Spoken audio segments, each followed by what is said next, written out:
Да, се враќаме во студиото, како што најавивме, тука е господинот Сеад Исмел, председател на Советот на општина Шуто, Оризари. Господин Исмел, добро дојавте во студио 10. Добро ве најдовме, ви благодариме на поканата и можноста да ви бидеме гости. Да, денеска е меѓународен ден на ромите, прво честит денот и да ве прашам, што правите во општината, како се одбележува денот, имате ли денеска некои активности? Така. Уште еднаш благодарност да успеам да искористам можноста да го честитаме празникот на сите припадници на ромскиот народ и заедница во Шуто Оризари. Ова е меѓународен ден кој се одбележува во светски размери, така да и општина Шуто Оризари е единствената ромска општина во светот и се потрудивме да, како и секоја година и оваа година, да го одбележиме во различен начин. Оваа година општината во соработка со UNDP го пушти во работа ресурсниот центар во општина Шуто Оризари, која е нова градба, паралелна со општинската зграда, ресурен центар кој ќе овозможи на граѓаните на општина Шуто Оризари да може да ги искористат услугите, односно тој ресурен центар ќе функционира и работи уште од утре, со отворени шалтери на повеќе институции кои до сега не беа дел од општината, односно едно шалтерски систем за да ги искористат граѓаните условите на Агенцијата за вработување, секторот на Министерството за труд и социјална политика, блискост до граѓаните на невладините организации кои ќе бидат стационирани таму. Меѓутоа ќе се работи и на отварање на макар циркулативен ден во месецов еднаш до два пати на канцеларија на Омбудсманот, каде што ќе можат граѓаните да поднесуваат своји представки. Размислуваме во тој дел и сме во почетни контакти со Омбудсманот и повеќе можности каде што граѓаните ќе им биде подостапно, односно да се движи, односно да се симнуваат во градот Скопје. Да, на денот на ромите речиси секогаш зборуваме за она што се прави и за она што не се прави. Зборуваме за волја на вистината и кога не е меѓународен ден на ромите за тие прашања. Тоа се пред се условите во кои живеат ромите во Македонија, знаеме дека се соочуваат со доста проблеми и предизвици, почнувајќи од образованието, од животните стандарди, од инфраструктурата во која живеат, па се до проблеми со кои не се соочуваат припадници на други заедници, како што е немање на државјанства, немање на лични документи и така натаму. Ми се чини дека тие проблеми персистираат и покрај тоа што зборуваме за нив со години, со децении, имавме декада на ромите, и се уште тие проблеми обстојуваат. Видете, овој меѓународен ден хронолошки се одбележува од 71 година наваму со првиот меѓународен конгрес и така натаму. Во државата, за волја на вистината, мораме да кажеме дека спаѓа во државните празници и достоинствено се одбележува секоја година институционално. Кога станува збор за афирмацијата на проблемите, за жал медиумскиот простор во државата често наоѓа простор тоа да го афирмираме само на овој ден.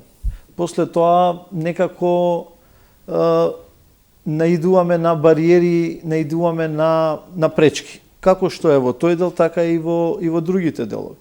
Факт е дека постоеше декадата на ромите, факт е дека еве сега веќе заврши, можевме да ги видиме и дел од резултатите со нејзе. Меѓутоа, проблемите кои се афирмира, проблемите за кои збориме, инфраструктурните проблеми, проблемите со инклузија, проблемите со интеграција, интегративниот процес, сето тоа тапка и останува на место, за жал. Имаме некои си подобрувања во делот на образовниот систем, мораме да кажеме, меѓутоа, за жал се уште имаме податоци на елементи на расна дискриминација, директна или индиректна. Во училиштата? И во училиштата, меѓутоа и во другите институции. Мислам, можете да видите дека немаме еднаков пристап до здравство, можете да евидентирате дека немаме еднаков пристап до правда, можете да видите дека немаме еднаков пристап при вработување во институциите, немаме рамномерен развој како сите останати. Прашањето е ако веќе пласираме општество во кој сакаме да живееме сите, демократски, затоа што мислиме дека треба да имаме посебни аршини за нас. Кој е проблемот со интегративниот пристап во институциите? Вие можете да видите дека има министерства каде што воопшто немате ром. Нели? И имате можности да видите дека сета таа интеграција во институциите, за која што во овој момент можеме да се пофалиме дека имаме капацитети, дека имаме образовани деца во тој дел, да бидат вработени, некако тешко се имплементира.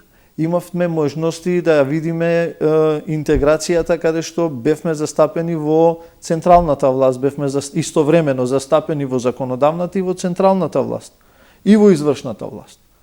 Меѓутоа, имавме еден период каде што никаде не бевме застапени, од добри 7-8 години, па се вративме наназад многу чекори. Сега гледаме дека имаме пак прогрес во тој дел, застапени во министерствата со министерство, се вратило министерството кој беше за имплементација и на стратегијата со дедлайн до 2030 година. Имаме 2 заменички министерски места, со кои очекуваме дека ќе се подобри прогресот на ова. Меѓутоа еве ги 9 месеци поминаа од тоа и се уште се надеваме дека ќе се отворат вратите за интеграција во институциите, затоа што верувајте дека голем проблем е вие да го школувате детето, да се надевате дека ќе се вработи во некој од институциите и на крај оно станува пак активен барател на работа во агенцијата. Но како одамна ми се чини, можеби првпат немаме пратеник ром во собранието. Па да, во овој момент немаме пратеник ром. Што мислам дека не се случило до сега. Па затоа ви кажав, во едни моменти бевме представени во законодавната и во и во извршната власт, меѓутоа сега сме само во извршната власт, не сме застапени во законодавната власт. Значи, сепак мислам дека тука мора да бидеме и критични кон нас, само критични, затоа што политичкиот дил, делење на колачот зависи од тоа како ние ќе народно кажано ќе се продадеме на изборите. Ова е парламентарна демократија каде што секој може да излобира да добие гласови без разлика од која етничка заедница припаѓа. Да, гледаме дека кај ромите тоа не е исклучок, исто е како и кај сите други, ајде да речеме помали заедници, па и поголеми. Се едно е таа политичка поделеност постои, таа е прилично изразена, фрагментираност. Значи еве и кај другите помали етничка заедници е така, мали заедници, а многу партии. Видете, неколку години наназад се размислува околу промена на изборниот законник, односно враќањето или поставувањето на нов закон со пропорционалните листи, каде што мислам дека тоа би ги ослободило помалите заедници да настапат сами на избори, ќе ги охрабри затоа што тогаш според она што се говори, што се слуша од експерти, тогаш би требало вие како кандидат за пратеник за вас да се гласа на ниво на цела држава, што значи ќе ве гласа и Прилеп, ќе ве гласа и Тетово, ќе ве гласа и Шуторизар и Скопје и така натаму. Можеби овој модел е тој што треба да се размислува за да се донесе со загарантирани пратенички места во собранието, каде што би биле застапени и помалите заедници, односно малцинствата како што сме ние. Во овој модел како што е сега, скоро е неизводливо. Апстрактна именка би било некоја ромска политичка партија сама да добие пратеничко место, кога гледаме колку ромски политички партии постојат, кога гледаме колку се делат гласовите помеѓу ромски политички партии. А згора на тоа веќе имаме отворени ограноци од други неромски политички партии во местностите каде што живеат ромското население и самото расцепување на гласови на повеќе политички партии не може да даде според Донтовиот модел можност вие да изберете пратеник од една изборна единица сами. И тоа го налага она коалицирање со поголемите, односно ја тоа го викам поголемите риби да ги јадат помалите риби, па на такви коалициски платформи колку можете да успеете од политичкиот колач толку ќе добиете. Ќе добиете, да. Добро, ајде малку за самата општина Шуто Оризари. Се потенцира цело време дека тоа е единствена ромска општина во светот, но луѓето таму се жалат дека работите не се сјајни и покрај тоа што од почетокот се води од самите, од представници на ромите, таму се кажеше градоначалник, од представниците на ромите, сепак се жала дека работите не се добри, и инфраструктурно, и во однос на животниот стандард, и во секаков поглед. Значи, проблемите од прилика секогаш се исти. Видете, во тој контекст, кога се донесе законот за територијална реорганизација, уште во 96 година, општина Шуто Оризари стана локална единица. Тоа покажа дека има смелост државата и има желба да се интегрираат и останатите помали заедници. Меѓутоа, нас ни даде обврска да покажеме дека сме спремни да се носиме со водење на една локална заедница. Во 2002 година, кога се направи територијалната реорганизација по втор пат со тој закон, беа одземени одредени територии на општината, кои беа по воздушна линија дадени на соседните општини. Нели? Тука ние како општина ја изгубивме индустријската зона која спаѓа кај нас. Ова со години веќе го дискутираме и го кажуваме. Така, индустријската зона на Визбегово, која што и текако, според начинот на самофинансирање, требаше да донесе пари за развој на самата општина. Ние се викаме дека сме градска општина, викаме дека сме дел од 10 општини на градот Скопје, меѓутоа лично моje мислење, и вие го делите, гледам истото, ние спаѓаме во рурална средина. Ние не можеме да кажеме дека сме урбана средина. Запоставена. Згора на тоа и законот на град Скопје, кој не обврзува како општина да ги почитуваме, нели, оние одредби, не може основање на јавни предпријатија и така натаму, дополнително ја отежнува функционалноста на општината. Видете, имате момент каде што граѓаните на општина Шуто Оризари си ги плаќаат даноците. И нехумано е да кажеме дека ние од општината ги градиме улиците и ние ги правиме и така натаму. Не, напротив, граѓаните си ги прават со самото свое плаќање на своите даноци, со само финансирање, нели? Меѓутоа, општина Шуто Оризари за жал добива дел од тие даноци. Ние ги делиме со градот Скопје. Од персоналниот данок, сега гледаме со измените, добиваме негде околу, ќе треба до крајот на годината да почнеме да добиваме негде околу 6%, до сега беа 3%. Што се однесува до ДДВ-то, истото квартално се исплаќа, меѓутоа и до комуналните исплати се 60-40%, сето ова ние го делиме со градот Скопје. И градот Скопје е обврзан да ги исполнува, односно да нуди услуги кон граѓаните на град на општина Шуто Оризари, да ги генерира, нели? Не можете вие да нудите услуги во Карпуш и во аеродром и во центар, а да не ги нудите во општина Шуто Оризари, каде што граѓаните истото си ја плаќаат, нели? Ги решивте ли несогласување со градот Скопје? Не, носите сметот таму. Тешка е комуникацијата, е многу тешка, многу тешко се одвива, наидуваме на звучен зид, све што кажуваме ни се враќа назад.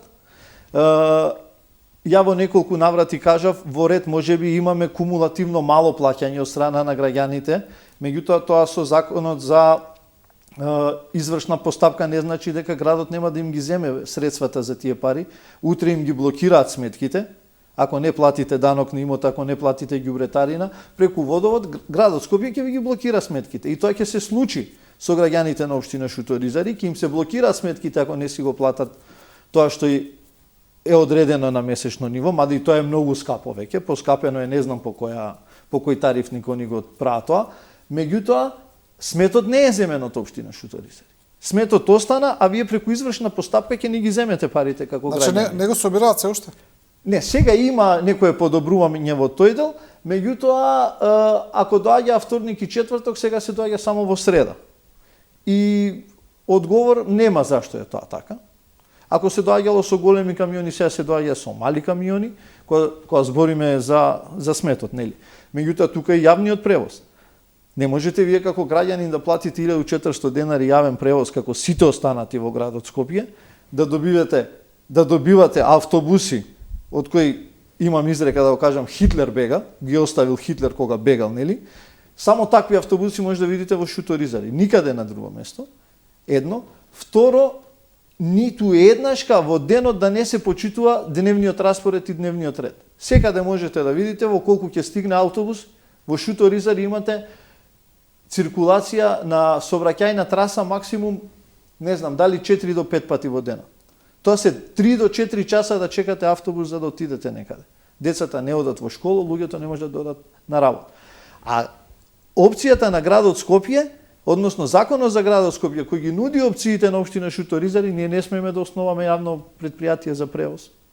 Затоа што сме градска општина, тоа е под надлежност на градот Скопје. Сето ова го нарушува квалитетот во еден дел, во друг дел општина Шуто-Ризари во моментов има ефективен буџет не повеќе од 550 до 600.000 евра.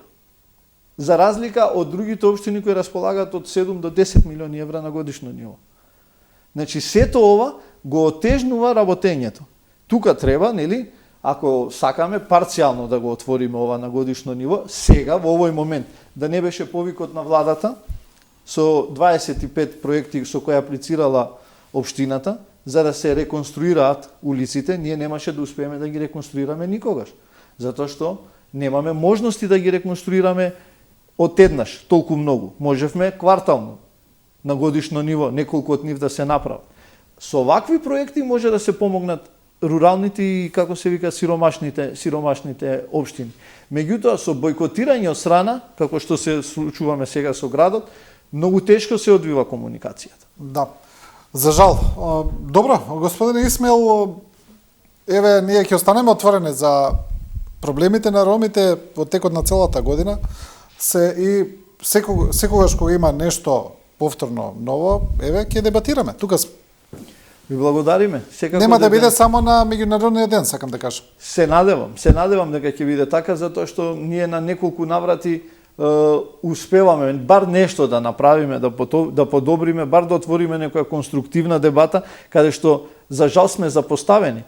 Значи, сигурно ние имаме некои си политички аналитичари кои можат да дадат своји мислења и анализи за дневно политички настани кои се случуваат. Вие гледате дека и кон тоа имаме дискриминација, затоа што секогаш се прашуваат само албанските и македонските политички аналитичари за дневно политички настани кои се случуваат и така натаму. Добро, еве, јас прв ќе бидам што ќе вклучам ромски аналитичари, ви кажувам, ви благодарам. Благодарам уште еднаш. И ви благодарам на вас, почитувани гледачи што ја следевте емисијата, ви благодариме на вниманието, на довербата. Останете со програмата на телевизија 24.